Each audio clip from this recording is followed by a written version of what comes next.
ওই কবরে ঢুকাইয়া রে এমন জোরে তোরে হাসুরের ময়দানে চাপ দিব, ডান দিকের 7টা হাড্ডি ভাঙ্গা ভাঙ্গা বাম দিক দিয়া ঢুকবো, বাম দিকের হাড্ডিগুলা ভাঙ্গা ভাঙ্গা ডান দিক দিয়া ঢুকবো। এত জ্বালা, এত কষ্ট, এত মারাত্মক যন্ত্রণা, এই যন্ত্রণা কেমনে তুমি কবরে সহ্য করবা? হে কাঠুয়া মারার বাবারা, হে কাঠুয়া মুরার যুবক, হে কাঠুয়া মুরার বাবা, হাসরের ময়দান শুধু এমন হবে না। নবী আমার কয় তামা যেমন তামার চাইতে উত্তপ্ত হাসরের ময়দান, পাওটাও তো রাখতে পারবে না, মাত্র 4 আঙ্গুল নিচে 12 সূর্যের তাপ একটার উপরে একটা হাসরের ময়দানে দিতে থাকবে। নারী বলো পুরুষ বলো সবাই উলঙ্গ আসমানের দিকে তাকায়া থাকবে। হেরা তাকায়া তাকায়া শুধু চিন্তা করবে, হায় আফসোস আমরা কোথায় দাঁড়াইলাম। ওই হাসরের ময়দানে আরো মারাত্মক অবস্থা। মানুষগুলা যখন হাসরের ময়দানে যাবে, কারোর এই নাভি পর্যন্ত ঘাম থাকবে, ঘামের সাগরে হাঁটবে, কারোর বুক পরিমাণ থাকবে, কেউ ঘামের সাগরের মধ্যে সাঁতার কাটবে।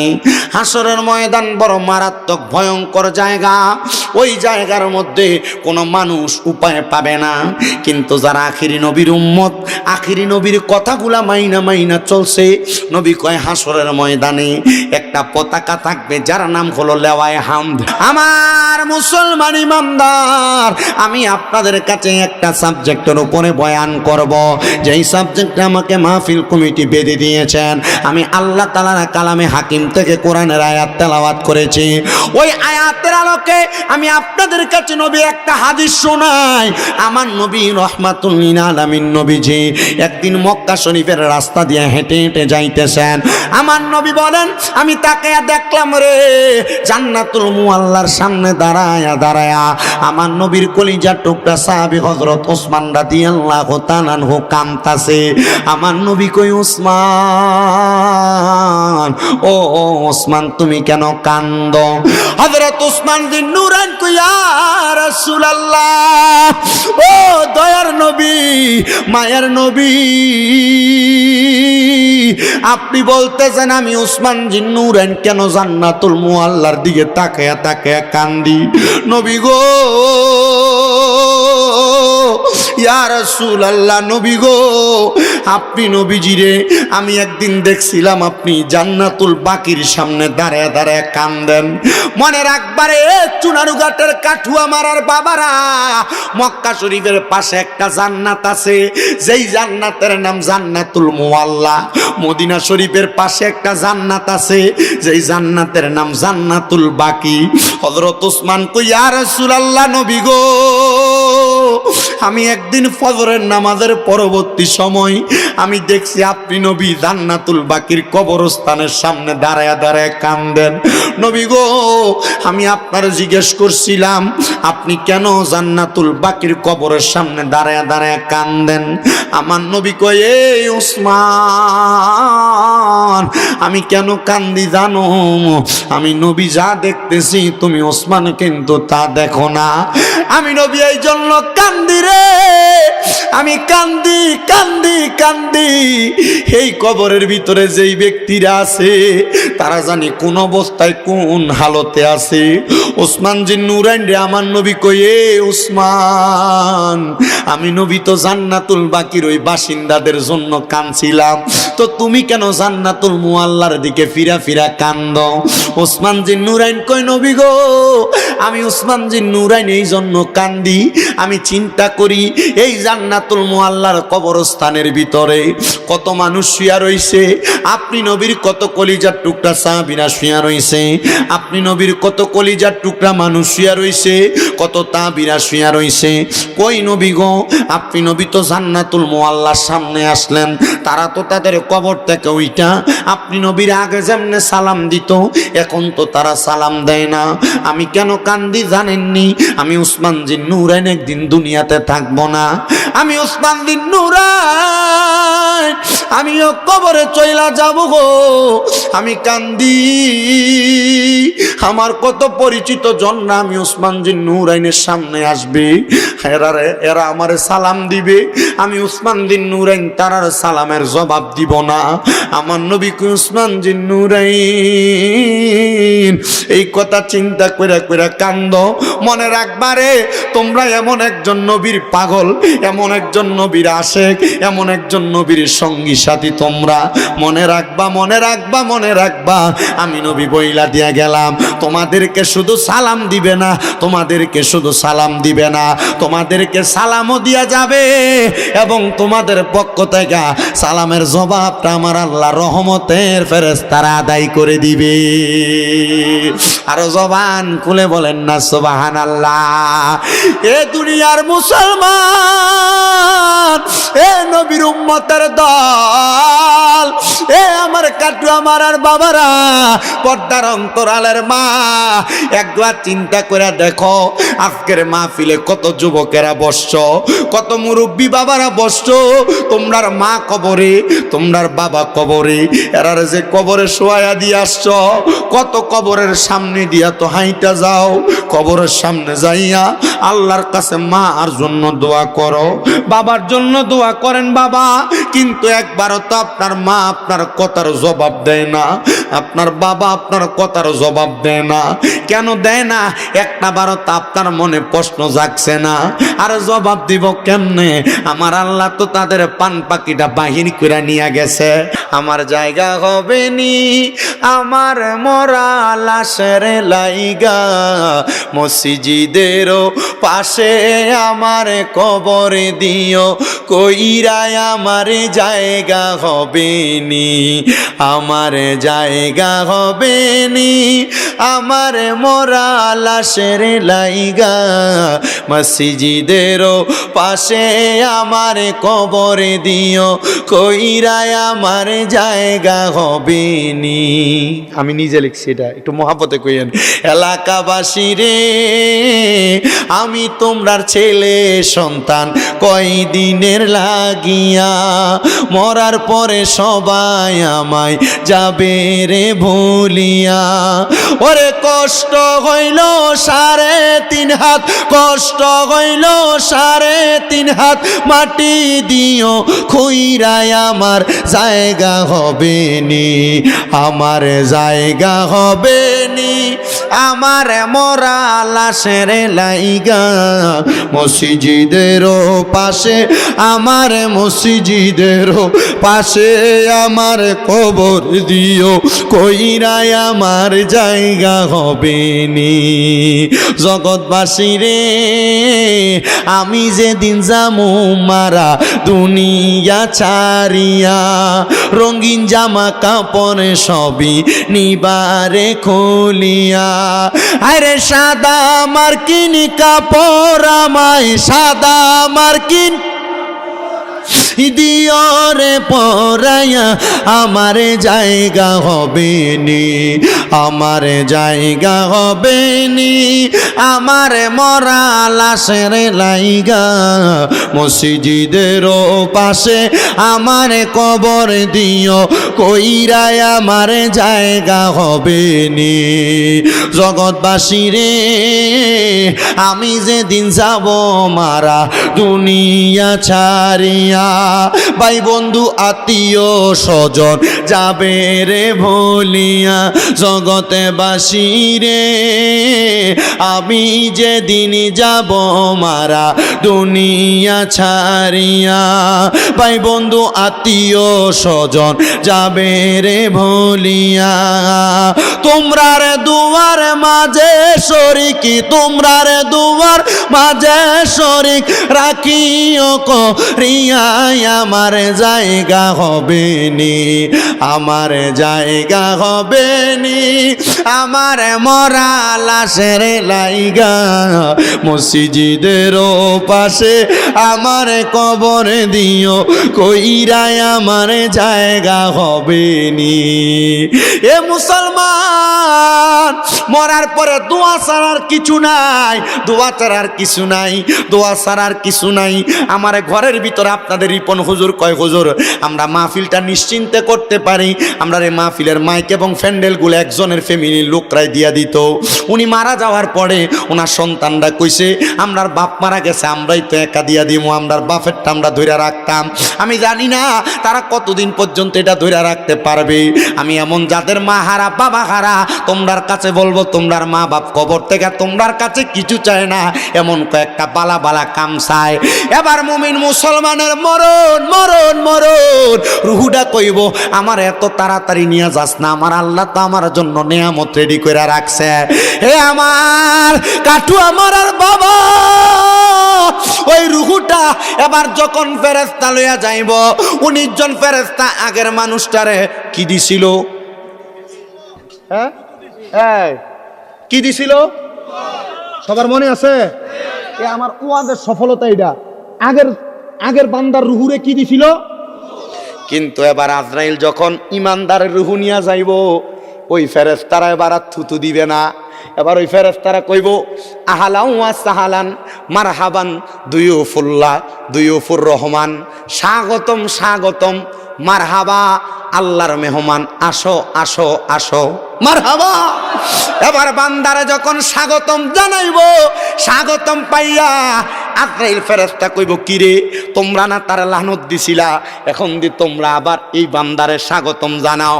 বলে বান্দার শরীরের মধ্য থেকে মেশকো আম্বরের গ্রান আসতেছে। বলে কেন?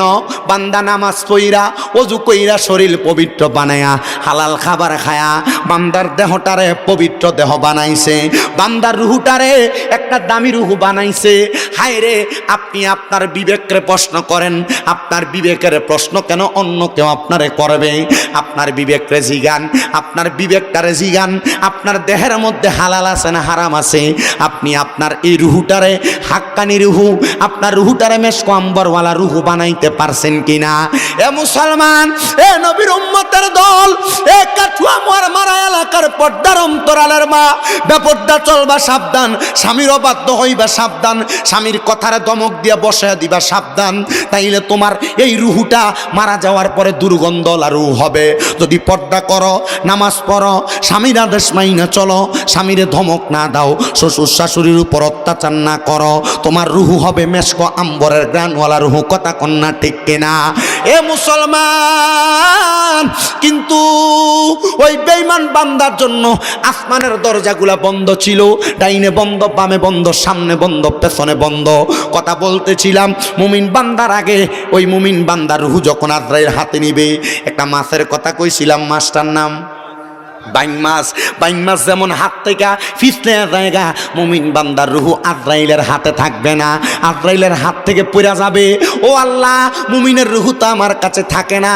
আল্লাহ বলবে, এ আজরাইল ফেরেশতা, জান্নাতের মধ্য থাইকা জাহাবি ওয়াল ফিদ্দাতি, স্বর্ণ এবং রূপার পেয়ালা নিয়ে আসো, মুমিন বান্দার রুহুটা সেখানে রাখো। তোমার কাছে মুমিন বান্দার রুহু থাকবে না, কারণ তুমি আজরাইলের মাঝে দয়া মায়া নাই, এই জন্য আমি তোমার আজরাইল বানাইছি। তুমি কষ্ট দিয়া মানুষের রুহু কবজ করো। আজরাইল এবার মুমিন বান্দার রুহুটারে স্বর্ণ রূপার পেয়ালার মধ্যে রাখবে, স্বর্ণ রূপার পেয়ালার মধ্যে মুমিন বান্দার রুহু থাকবে না। আসমানের চারদিকের দরজা খোলা, আল্লাহ কোন জায়গায় নিয়ে মুমিন বান্দার রুহুটা রাখবো? আমার আল্লাহ বলবে, যেই জায়গায় মন চাই সেই জায়গায় মুমিন বান্দার রুহু রাখতে পারো। তবে না না না, এ আজরাইল স্মরণ করো ওই আয়াতের কথা আমি আল্লাহ ঘোষণা করলাম, ওয়ালা তাকুলু লিমান ইউকতালু ফি সাবিলিল্লাহি আমওয়াত বাল আহইয়াউ ওয়ালাকিন লা তাশউরুন। জবানটা কইলা জোরে জোরে কোন সুবহানাল্লাহ। আল্লাহ বলবে, রে আজরাইল, হে আজরাইল, স্মরণ করো আমি আমি আল্লাহ কইছি যারা আমি আল্লাহ রাস্তায় চলে আসে তারা মরে না, তারা ইমানদার, মরছে না। আমি না কইছি বাল আহিয়াগুন, তারা জিন্দা। তাদেরকে যারা মরা বলে ওয়ালাকিল্লা তাশউরুন, এরা নির্বোধ, এরা বোকা, এরা বোঝে না। নাসিরউদ্দিন সিফা সালার মরে নাই, মরে নাই, মরে নাই। যদি মইরা যাইতো উত্তরে দক্ষিণে মাটি দেওয়ার পর ঠাডা মাইরা পুষবে, আর পশ্চিমে হইতো না। বড় বড় অলিরা মরে নাই, এরা মরে নাই, মরে নাই। এরা এদের মাজারের মধ্যে, রওজার মধ্যে আল্লাহ তাআলার ইবাদত করে। সারা বাংলাদেশে যখন মাজার ভাঙতেছে, আমি শামীম রাজা বলছিলাম এই মাজার ভাঙ্গার পক্ষে, সব সুন্নি আলেমরা মাজার ভাঙ্গার বিরুদ্ধে বলছে। আমি কি লেগে মাজার ভাঙ্গার পক্ষে বলছি জানেননি? আমি চিন্তা করছি, হাইরে মাজার তো তারা ভাঙ্গে না, উপর আস্তরণে না ভাঙ্গে। আমি কইছিলাম মারফুত যদি হইয়া থাকস, মাজারের একবারে নিচ পর্যন্ত ভাঙ্গা দেখা। যেই জায়গায় যাইবি, যদি আল্লাহর ওলি সত্য হয়, হক হয়, ওই জায়গায় জিন্দা পাবি, তাজা পাবি।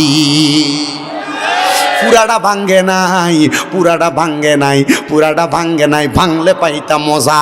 ভাঙতে থাক, ভাঙতে থাক, ভাঙতে ভাঙতে শেষে যায় বুঝতে পারবে আল্লাহর অলিরা কেমন ধন, আল্লাহর অলিরা কেমন ধন। পরে দেখলাম আর মাজার যারা ভাঙছে এরাই আবার একদল আরেক দলের লগে আইটি লাগছে। কথা কন্যা ঠিক কিনা?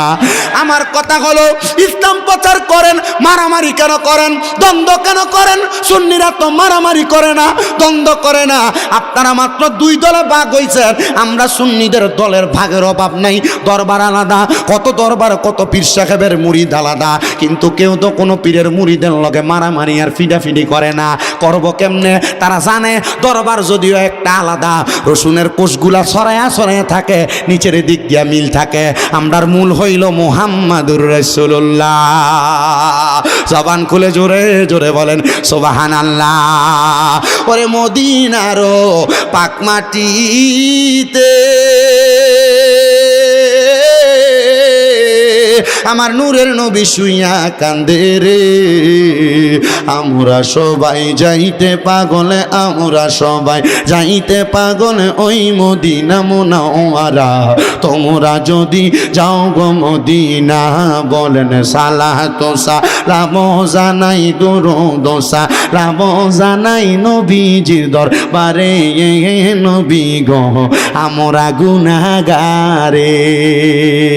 আমরা দরবার আলাদা, আমরার মূল সেন্টার সোনার মদিনা।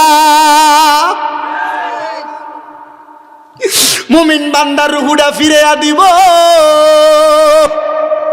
মুমিন বান্দার রুহু কবরে শান্তি পাইব। কিন্তু কবর তাইকা বড় মারাত্মক হাসরের ময়দান। আপনারা জানেন কিনা জানি না, দুনিয়ার জমিনে কোনো মানুষ যদি কোনো মানুষের বিন্দু পরিমাণ সম্পদ দখল করে, জমি দখল করে, ওই মানুষটা কবরে যাওয়ার পর কত হুজুররা হাদিস কয় কবরের মাটি তারে সাপ দিব। কই কবরের মাটি কবরে সাপ দিত না, এই কবরের মাফে মাফে হাসরের ময়দানের মধ্যে আমার আল্লাহ তাআলা বান্দাটারে কবরের ভিতরে ঢুকাইব। ওই কবরে ঢুকাইয়া রে এমন জোরে তুরে হাসরের ময়দানে চাপ দিব, ডান দিকের 4টা হাড্ডি ভাঙ্গা ভাঙ্গা বাম দিক দিয়া ঢুকবো, বাম দিকের হাড্ডি গুলা ভাঙ্গা ভাঙ্গা ডান দিক দিয়া ঢুকবো। এত জ্বালা, এত কষ্ট, এত মারাত্মক যন্ত্রণা, এই যন্ত্রণা কেমনে তুমি কবরে সহ্য করবা? হে কাঠুয়া মারার বাবারা, হে কাঠুয়া মুরার যুবক, হে কাঠুয়া মুরার বাবা, হাসরের ময়দান শুধু এমন হবে না। নবী আমার কয় তামা যেমন তামার চাইতে উত্তপ্ত হাসরের ময়দান। পাওটাও তো রাখতে পারবে না, মাত্র 4 আঙ্গুল নিচে 12 সূর্যের তাপ একটার উপরে একটা হাসরের ময়দানে দিতে থাকবে। নারী বলো পুরুষ বলো সবাই উলঙ্গ আসমানের দিকে তাকায়া থাকবে। এরা তাকায়া তাকায়া শুধু চিন্তা করবে, হায় আফসোস আমরা কোথায় দাঁড়াইলাম। ওই হাসরের ময়দানে আরো মারাত্মক অবস্থা। মানুষগুলা যখন হাসরের ময়দানে যাবে, কারোর এই নাভি পর্যন্ত ঘাম থাকবে, ঘামের সাগরে হাঁটবে, কারোর বুক পরিমাণ থাকবে, কেউ ঘামের সাগরের মধ্যে সাঁতার কাটবে। হাসরের ময়দান বড় মারাত্মক ভয়ঙ্কর জায়গা। ওই জায়গার মধ্যে কোনো মানুষ উপায় পাবে না। কিন্তু যারা আখিরি নবীর উম্মত, আখিরি নবীর কথাগুলা মাইনা চলছে, নবী কয় হাসরের ময়দানে একটা পতাকা থাকবে যার নাম হলো লেওয়ায়ে হামদ। ওই লেওয়ায়ে হামদ নামক একটা পতাকা থাকবে। নবী আমার কই লেওয়ায়ে হামদের পতাকার মালিক আমার আল্লাহ, আমি নবীরে বানাইছে। এই লেওয়ায়ে হামদের পতাকাটা আমার নবী কয় পুরা হাসরের ময়দানের মানুষের উপরে 12 সূর্যের তাপ পড়বে, আর মানুষ তাকে দেখবে আমি নবীজির মাথা মুবারকের উপরে লেওয়ায়ে হামদের পতাকাটা। সবাই আইসা আমি নবীজির পতাকার তলে ঢুকতে চাইবে, সবাই ঢুকতে পারবে না। আমার আল্লাহ তাআলা আমি নবীর উম্মতদেরকে মায়া কইরা কইরা ঢুকাইব। ওই লেওয়ায়ে হামদের পতাকার নিচে আল্লাহ তাআলা আমারে আপনারে জায়গা দিবনি। একবার চিন্তা করে দেখেন। আপনি আপনার নিজের বিবেককে প্রশ্ন করেন, আপনি আপনার নিজের বিবেককে প্রশ্ন করেন। প্রশ্ন করলে আপনি আপনার উত্তর পাওয়া যাবেন, প্রশ্ন করলে আপনি আপনার উত্তর পাওয়া যাবেন। লেওয়ায়ে হামদের পতাকার নিচে আপনি জায়গা পাবেননি। হাবিব ও দয়ার নবী, লেওয়ায়ে হামদের পতাকার নিচে আমরাও তো জায়গা পাইতে চাই। সাহাবায়ে কেরাম আমার নবীরে প্রশ্ন করে, নবী আপনি যে বলছেন হাসরের ময়দানে পুরুষ উলঙ্গ নারী উলঙ্গ, কেউ কি কারোর দিকে তাকাবে না? বলে তাকাবে দূরের কথা, নিঃশ্বাস ফালানোর সময়টাও সে বের করবে না, কারণ ওইটা বড় মারাত্মক ভয়ঙ্কর জায়গা। মুসলমান, তুমি মনে করছো দুনিয়াটা মস্ত বড়, খাও দাও ফুর্তি করো, নিজের মতো করে উড়াইতেছ। মা বোনেরা মনে করছে স্বামীরে ধমক দিয়া কথা বলো, মা বোনেরা মনে করছে শ্বশুর শাশুড়িরে মার মতো মনে না কইরা আপনি যে তাদের সঙ্গে খারাপ ব্যবহার করতেছেন। আপনারা যে মনে করছেন বেপরদাভাবে চুনারুঘাটের বাজারে যায়া, বেপরদাভাবে রানীগাঁওয়ের পার্কে যে ঘুরে বেড়ায়া আপনি আপনারা স্বাধীন মনে করছেন, কবরে গেলে বাঁচবেন না, কবরে কঠিন শাস্তি কঠিন আযাব হবে স্বামীর অবাধ্য হওয়ার কারণে, বেনামাজি হওয়ার কারণে। এ মা, আপনাদের সবার কাছে আবদার, যদি জান্নাতে যাইতে চান, কবরে শান্তি চান, 4টা কর্ম করেন। 1 নাম্বার নামাজ, 2 নাম্বার পর্দা, 3 নাম্বার রোজা, 4 নাম্বার আপনার স্বামীর আদেশ মাইনা চলবেন। বর্তমানের অনেক মহিলারা স্বামীর আদেশটা মাইনা চলতে চায় না। স্বামী যদি কয় এইদিকে, মহিলা যায় ওই দিকে। মার্কেটে যাইতে স্বামী নিজেও চিন্তা করে না বউ কতবার মার্কেটে যায়। এ জামাইরা, তোমরা যারা নিজের বউরে বেপরদা ছেড়া দাও, তুমি থাকো আজাইরা, তোমার বউ হইয়া যায় বাজাইরা। না না না, এমন কর্ম কইরা তুমি তোমার বউরে বাজাইরা বানাইয়া নিজে জাহান্নামে যাইবা। আর অনেক বেরিয়া জামাই যদি 1000 মানা করে বাজারে যাওয়া বন্ধ করে না। মনে রাখবা গো মা, মনে রাখবা, কবরে শান্তি চাইলে স্বামীর আদেশ মাইনা চইল। আমার নবী কয় কোনো মহিলা তার স্বামীর আদেশ ছাড়া বাবার বাড়িতেও যাইতে পারবে না। আর আপনার বউ বাবার বাড়ি দূরের কথা, যেখানে ইচ্ছা সেখানেই নিজের ইচ্ছা মতো চইলা যায়। ওই কবরে ভয় করো, ওই হাসরকে ভয় করো। পুরুষ বলো নারী বলো সবাই কাঠুয়া মারার বাবা। আর কোনোদিন তোমাদের কাছে আসবো কিনা জানি না। আমি আমার কথাগুলা তোমাদেরকে বুঝিয়ে দিতে চাই। যদি আমি আমার কথাগুলা তোমাদেরকে না বইলা দিয়া যাই, আল্লাহ কাল কিয়ামতের ময়দানে আমার জিহ্বাটা কাটবে হাসরের ময়দানে। এই জন্য বলি রে বাবা, যে যেখানে থাকেন না কেন মনোযোগ দিয়া শোনেন। মুমিন বান্দার সর্বশেষ হাসরের ময়দান কায়েম হওয়ার পরে ঠিকানাটা কি জানেননি? সাহাবায়ে কেরাম কয় নবী কি ঠিকানা? আমার নবী ডাক দিয়া কয় জাযাউহুম ইনদা রাব্বিহিম জান্নাতু আদনিন তাজরি মিন তাহতিহাল আনহার আল আনহারু খালিদিনা ফিহা আবাদা রাদিয়াল্লাহু আনহুম ওয়া রাদু আন যালিকা লিমান খাশিয়া রাব্বা। জবান খুলে জোরে জোরে পড়েন আল্লাহু আকবার। আমার নবী আল্লাহর কোরআন থেকে শোনায় দেয়, জাযাউহুম ইনদা রাব্বিহিম, আমার আল্লাহর পক্ষ থেকে তাদেরকে পুরস্কার দেওয়া হবে, জাযা দেওয়া হবে, প্রতিদান দেওয়া হবে। জান্নাতু আদন, ওই পুরস্কারটার নাম হলো জান্নাতুল আদন। সাহাবায়ে কেরাম কয়, নবী গো, জান্নাতুল আদনটা আবার দেখতে কেমন? আমার নবী কয়, তাজিরি, বড় সুন্দর। সুবহানাল্লাহ কন্যা। আমার নবী কয়, তাজিরি, বড় সুন্দর, তাহতিহাল আনহার, ওই জান্নাতের নিচে দিয়ে একটা নদী প্রবাহিত হবে। ওই নদীর মধ্যে আমার আল্লাহ তাআলা 4 প্রকারের মজার মজার পানি রাখবো। একটা কাউসারের পানি, একটা সারাবান তাহুরা, আর একটা জান্নাতের দুধ, আর একটা জান্নাতের মধু। ওই পানি আবার 4 প্রকারের মানুষ পান করব। ওইদিকে বাড়াইলাম না ওয়াজটা। এ বাবারা, এ বন্ধুরা, মনোযোগ দিয়া বয়ানটা শ্রবণ করো। শেষ সময় আল্লাহর নবী রে সাহাবায়ে কেরাম কয়, নবী গো, ওই জান্নাতের মধ্যে মুমিনরা কতদিন থাকবো? আমার নবী কয়, ওই জান্নাতের মধ্যে মুমিনরা থাকবো খালিদিনা ফিহা, চিরস্থায়ী বাসিন্দা হইয়া থাকবো।